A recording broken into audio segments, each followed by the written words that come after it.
आदरणीय अध्यक्ष महोदय, मैं आज रूल 193 के अंतर्गत श्री राम मंदिर के निर्माण और श्री राम लल्ला की प्राण प्रतिष्ठा के इस चर्चे पे, महत्वपूर्ण चर्चे पे भाग लेने के लिए अपने पार्टी की तरफ से आपके सामने अपना वक्तव्य रखने जा रहा हूं।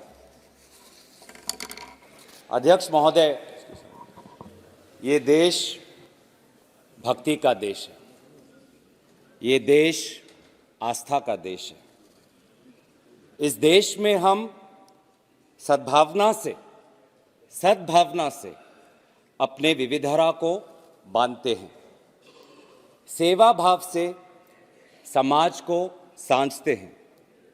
ज्ञान हमारी सबसे बड़ी ताकत है और इंसानियत हमारी सबसे बड़ी पहचान है। भारतवासी धार्मिक है, लेकिन धर्म का अर्थ क्या है? धर्म संस्कृत के ध्री धातु से बना है, जिसका अर्थ है धारण करना। आग का धर्म है जलना, पानी का धर्म है बहना, मनुष्य का धर्म है सत्य के मार्ग पर चलना, स्वभाव में करुणा धारण करना, न्याय में विश्वास रखना और समाज में समानता स्थापित करना। जीवन के मायाजाल को पार करने में भगवान या देवी माँ का दर्शन हमें सत्य और इंसानियत का मार्ग दिखाता है। इसलिए हमारे देश के नागरिक भगवान श्री राम के दर्शन के द्वारा आशीर्वाद प्राप्त करना चाहते हैं। भगवान राम सबके हैं और वे हर समय हमारे साथ हैं। चाहे हम सुख हो, चाहे हम दुख हो, चाहे हम अंधकार में हो, चाहे हम क्रोधित हो, चाहे हम सफल हो, चाहे हम असफल हो, वो हर क्षण हमारे कण कण में है। चाहे दिन की शुरुआत हो, जब हम एक दूसरे से मिलते हैं तो उत्तर भारत या पश्चिमी भारत में राम राम कह के, या राजस्थान में राम राम सा कह के एक दूसरे को स्वागत करते हैं, या महात्मा गांधी की तरह जीवन के अंतिम पल पर हे राम वे लफ्ज़ हमारे जुबान पर रहते हैं। सर, मैं कवि हरिओम पवार का, उनके कविता का कुछ पंक्तियां मैं कहना चाहता हूं। राम दवा है रोग नहीं सुन लेना, राम त्याग है भोग नहीं सुन लेना, राम दया है क्रोध नहीं जगवालो, राम सत्य है शोध नहीं जगवालो, राम हुआ है नाम लोहितकारी का, रावण से लड़ने वाली खुददारी का। सर, यही बातें सत्य, सेवा, न्याय, करुणा, इस ख्वाब को डॉक्टर भीमराव अंबेडकर ने बहुत खूबी से भारत के इस संविधान में बांधा है, जहां पर डॉक्टर भीमराव अंबेडकर ने शासन का मार्ग, संविधान लाना हिंदी में, इंडियन, जहां पर डॉक्टर भीमराव अंबेडकर ने शासन का मार्ग संविधान के द्वारा सिखाया, तो वही महात्मा गांधी ने इस मार्ग का अंतिम लक्ष्य भी हमको दिखाया। वो अंतिम लक्ष्य क्या है? उनके ही शब्दों में राम राज्य। और राम राज्य की परिभाषा क्या है? उनके शब्दों में जहां सभी खुश हैं और कोई दुखी नहीं। ये उनकी परिभाषा है और इस परिभाषा को उन्होंने अनेक बार इसका विवरण भी किया। प्रियम्बल गांधी जी ने यह भी कहा कि मेरा हिंदू धर्म मुझे सभी धर्मों को सम्मान करना सिखाता है, इसी में राम राज्य का रहस्य छिपा है। जब भगवान राम ने रावण का निधन किया तो वे भी सभी को लेकर एक ताकतवर एक सेना बनाई, लेकिन उनके सेना में राजा महाराजा के सेना नहीं थे। उनके सेना में पिछड़े, वंचित, शोषित वे लोग उनके सेना में थे। उन्होंने, भगवान राम ने इस सेना में सभी को, इन सभी पिछड़े, वंचित, शोषित को ताकत दी, आत्मविश्वास दिया और तब जाके रावण के अहंकार को हराया गया। इसीलिए हमें मंथन करना चाहिए कि क्या सभी पिछड़े, वंचित, अल्पसंख्यक खुश है? यही तो राम राज्य की परिभाषा थी, यही तो महात्मा गांधी के राम राज्य की परिभाषा थी। लेकिन आज हम क्या देख रहे हैं?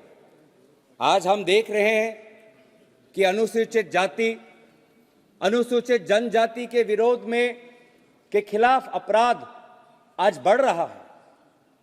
2023 में लगभग 50% अपराध बढ़ा है अगर एक साल पहले की तुलना करें। क्या ये राम राज्य है? आज पिछला वर्ग जातिगत जनगणना की मांग कर रहा है क्योंकि वे देख रहे हैं कि उनके साथ अन्याय हो रहा है। वे देख रहे हैं कि विश्वविद्यालयों में उनके साथ जातिगत भेदभाव हो रहा है। विश्वविद्यालयों में जो स्थान है, केंद्र सरकारों में जो स्थान है, वे स्थान से वे वंचित हैं। रामायण में मां सीता का भी उल्लेख है। मां सीता ने कभी भी अपनी संयम और शक्ति को कम नहीं होने दिया। लेकिन क्या यही अनुभूति उस उन्नाव की दलित बेटी को प्राप्त हुई जब वो बेसहारा थी, जब वो अकेली थी? क्या ये अनुभूति हमारे महिला खिलाड़ियों को हुई जब वे अपने हक के लड़ाई के लिए लड़ रहे थे? आज हमारी ही संसदीय समिति की रिपोर्ट में उल्लेख है कि अनुसूचित तबकों की स्त्रियों को दोहरा बोझ झेलना पड़ता है। वे जाति और जेंडर के आधार पर शोषित होती है और यौन शोषण के सामने बेबस होती है।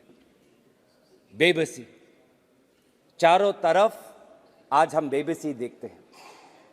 इस लोकसभा की चर्चा के बाद जब ये सारे सांसद अपने अपने क्षेत्र में जाएंगे तो युवाओं के बीच में उनको बेबसी दिखाई देगी। आप सभी के पास आपके क्षेत्र के युवाओं आएंगे, नौकरी के गुहार लगाएंगे, रोजगार की गुहार लगाएंगे, आपके पास आएंगे इंटरव्यू के वो एप्लीकेशन लेके, आपके पास वो आएंगे टेट की परीक्षा की पार करने के वो मार्कशीट को लेके। वो आपसे कहेंगे, आदरणीय सांसद महोदय, मैंने परीक्षा पार कर ली। आदरणीय सांसद महोदय, मैं बीए पास हूं। आदरणीय सांसद महोदय, मैं बेरोजगार हूं। और आज ये बेरोजगारी के कारण बेबस भारतीय युवा आज नशे के रास्ते में चल पड़ा है, आज अपराध के रास्ते में चल पड़ा है। आज वो जहां भी जाता है भेदभाव महसूस करता है। आज वो बेबसी में कुछ चंद पैसे इकट्ठा करके विदेशी धरती की तरफ पलायन करता है। ये है असलियत। ये उत्तर पूर्वांचल की हो, दक्षिण की हो, पूरब की हो, पंजाब की हो, या गोवा की हो, या केरल की हो, या गुजरात की हो, इस सच्चाई को हम नकार नहीं सकते। इसीलिए सर, जब हमारा दल इतने सालों से समाज सेवा कर रहा है, हम सच्चाई से वाकिफ है। बहुत कुछ हमने किया है, लेकिन बहुत कुछ करना बाकी है। हमसे भी गलती हुई है, ये कबूल करने में हमें कोई आपत्ति नहीं है।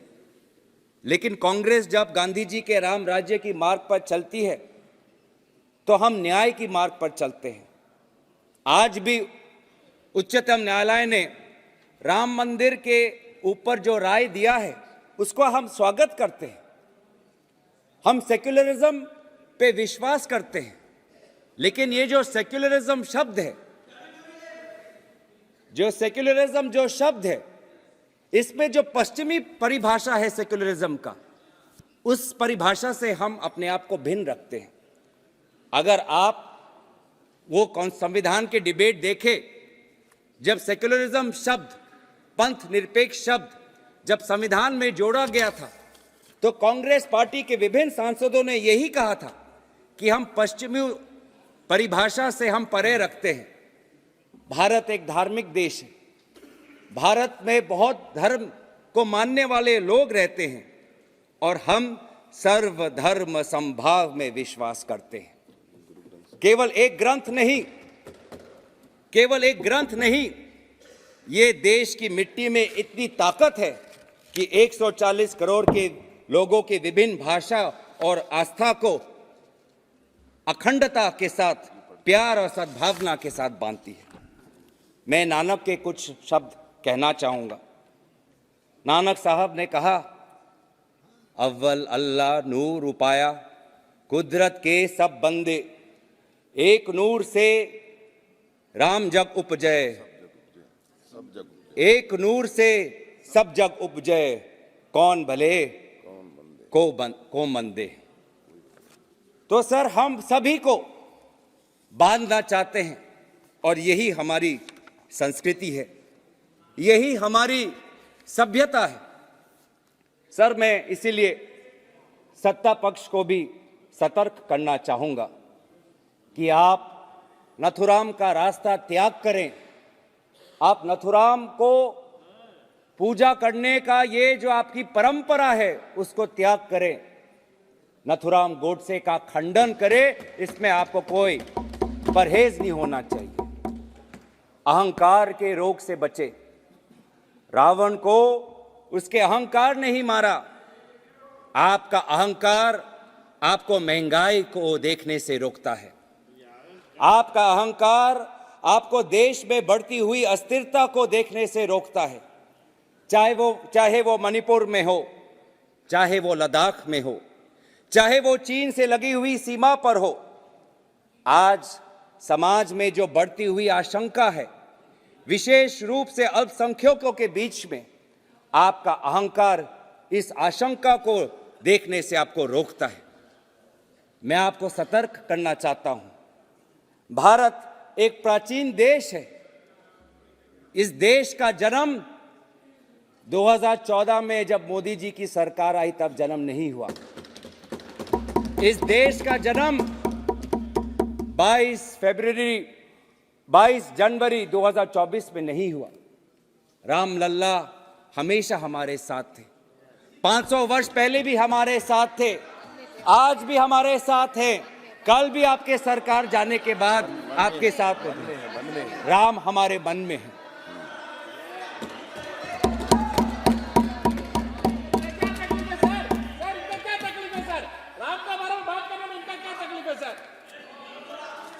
सर, बहुत ये भाव, इतनी कटुता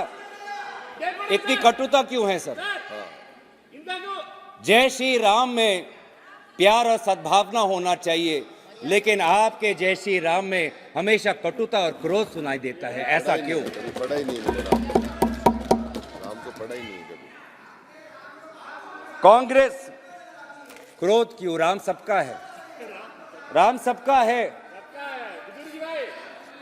कांग्रेस हमेशा, भारतीय राष्ट्रीय कांग्रेस पार्टी ने हमेशा सेवा भाव से, गांधी जी के मूल्यों से प्रेरित होते हुए, डॉक्टर अंबेडकर से पाठ सीखते हुए भारत के नागरिकों को अधिकार देने का काम किया है।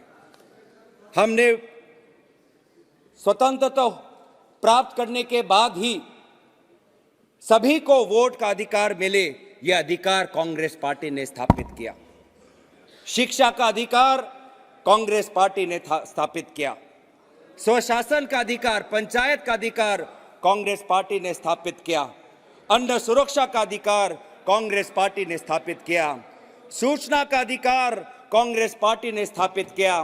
पहचान का अधिकार, आधार कांग्रेस पार्टी ने स्थापित किया।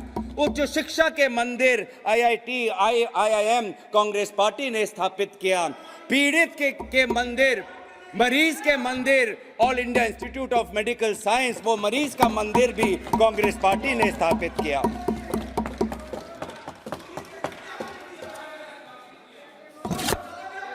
Well done. आज सर ये सेवा भाव से, इस सेवा भाव से हम हमेशा काम करते गए और हम आपसे भी अपेक्षा करते हैं कि इस सेवा भाव से जो भी कुछ समय आपके पास बचा रहा है उस सेवा भाव से ही काम करें। सर इस सेवा भाव को हमने हमेशा याद रखा और इसीलिए मैं हमारे आदरणीय पूर्व वित्त मंत्री पी चिदम्बरम जी, उन्होंने 2013-14 में अपने भाषण में हमने 10 साल कैसे सेवा की, भक्ति कैसे हमने प्रकाशित की, राजधर्म कैसे पालन किया, उसी सेवा भाव के कुछ पंक्तियां उनके भाषण से मैं कहना चाहूंगा। UPA's record of growth. 10 years ago, we produced 213 million tons of food grains. Today, in 2014, we produced 263 million tons of food grains. 10 years ago, there were only 51,511 kilometers of rural roads under Pradhan Mantri Gram Sadak Yojana. Today, we have 3,89,578 kilometers. 10 years ago, in 2004, the central government expenditure on education was 10,145 crore. This year, in 2014, we allocated 79,451 crores. 10 years ago, the central government spent 7,248 crore on health. This year, in 2014, we will spend 36,322 crores. 10 years ago, the minorities had 14,15,000 bank accounts. As at the end of March 2013, they had 43,52,000 accounts, and the volume of lending had soared from 4,000 crore to 66,500 crore. 10 years ago, only 9,71,182 women self-help groups had been credited. At the end of December 2013, 41,16,000 women SHGs have been provided credit. 10 years ago, only a few thousand students got education loans. At the end of December 2013, 25,70,254 student loan accounts have been sanctioned. So this is our work. At the end of 2013, at the end of the UPA, the direct benefit transfer scheme would be rolled out. The scheme is a year old and money is being transferred to beneficiaries under 27 identified schemes, including the National Social Assistance Program. तो इस सेवा भाव से हमने अधिकारों, विभिन्न अधिकारों का हमने स्थापना की। MG नरेगा का रोजगार का अधिकार का स्थापन हमने किया और वैसे ही पहचान और DBT की जो ढांचा है, इस ढांचा को भी हमने तैयार किया।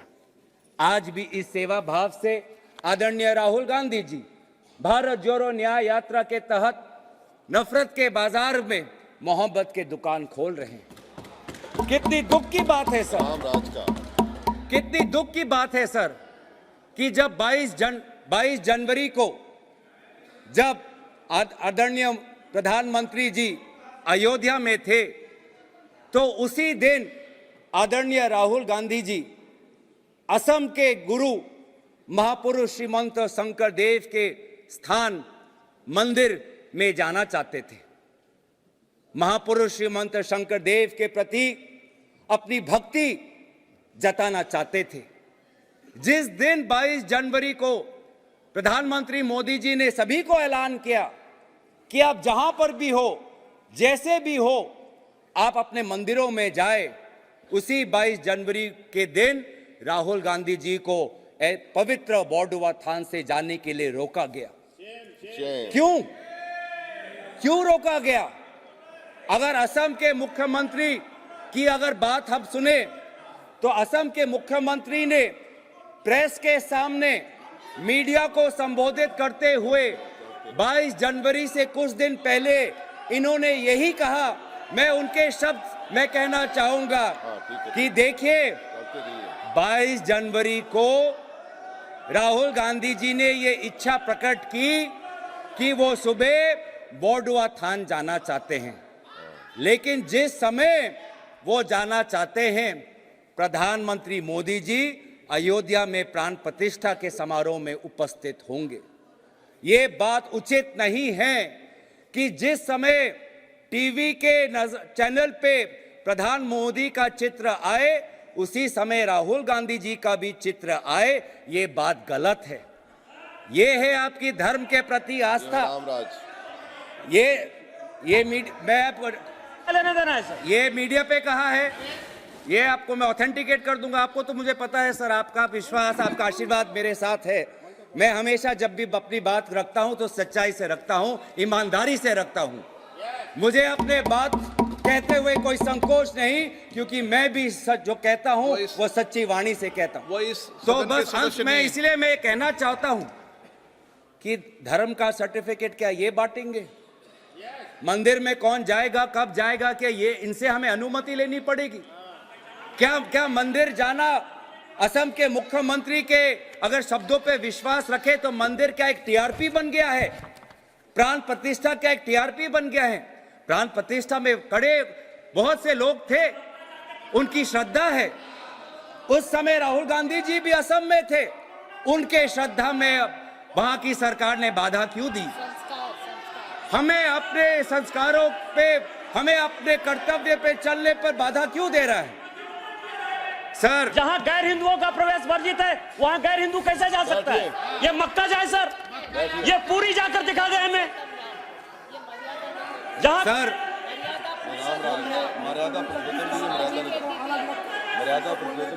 करते। सर, मैं दोबारा आज याद करा देता हूं कि हमारे देश में अनेक धर्म हैं, हमारे देश में अनेक ग्रंथ हैं, हमारे देश में अनेक पैगंबर हैं, लेकिन अगर शासन का ग्रंथ है तो शासन का ग्रंथ एक है, वो ये संविधान है। वो ये संविधान है। ये संविधान, ये शासन का एक ही ग्रंथ है। धर्म के अनेक ग्रंथ हैं। हिंदू धर्म में अनेक वेद हैं, हिंदू धर्म में अनेक उपनिषद है, लेकिन भारत के लोगों ने शासन के लिए एक ही ग्रंथ को चुना है, वो इस संविधान को है। और इस संविधान के संरक्षण में आज मैं दोबारा कहना चाहूंगा कि राम राज्य इतनी कटुता क्यों सर? इतनी कटुता क्यों? जय श्री राम कहते हुए इतनी कटुता क्यों?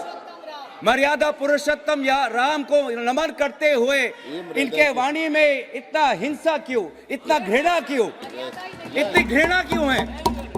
आप राम भक्त हो ही नहीं सकते अगर आपके अंदर घृणा हो। आप राम भक्त हो ही नहीं सकते अगर आप नफरत फैलाते हो। आप राम भक्त हो ही नहीं सकते अगर आप दूसरे पे गोली चलाते हो। आप राम भक्त हो ही नहीं सकते जब आप दूसरे के धर्म के अनुष्ठान को अगर आप कलंकित करते हो। तो हमारे लिए तो ये ग्रंथ एक ही है। इस ग्रंथ में लिखा है, हम भारत के लोग भारत को एक संपूर्ण प्रभुत्व, संपन्न समाजवादी, पंथ निरपेक्ष, लोकतंत्रात्मक गणराज्य बनाने के लिए तथा उसके समस्त नागरिकों को सामाजिक, आर्थिक और राजनीतिक न्याय, विचार, अभिव्यक्ति, विश्वास, धर्म और उपासना की स्वतंत्रता। मैं दोबारा ये पढ़ना चाहूँगा क्योंकि कभी कभी आपके शब्दों से लगता है कि आप ये संविधान का डॉक्टर भीमराव अंबेडकर के मूल जो निर्देश थे वो ही भूल गए। मैं दोबारा पढ़ देता हूँ ताकि, क्योंकि आपके अंदर इतनी घृणा है, तो क्योंकि आप पहली बार जब मैंने ये पढ़ा तो ये शब्द आपके हृदय के अंदर नहीं गया होगा। मैं दोबारा आपके लिए पढ़ देता हूँ। न्याय, सामाजिक, आर्थिक, राजनीतिक, स्वतंत्रता, विचार, अभिव्यक्ति, विश्वास, धर्म और उपासना, समता, प्रतिष्ठा और अवसर। इसी के प्रति हम अपनी निष्ठा और दायित्व हम स्वीकार करते हुए आज इस भाषण जो हमारे राम मंदिर और रामलला के स्थापना पे जो आपने 193 का ये जो चर्चा लिया, इसी चर्चा में भाग लेते हुए मैं अपने वाणी को यही विराम देता हूं। धन्यवाद। जय हिंद, जय संविधान।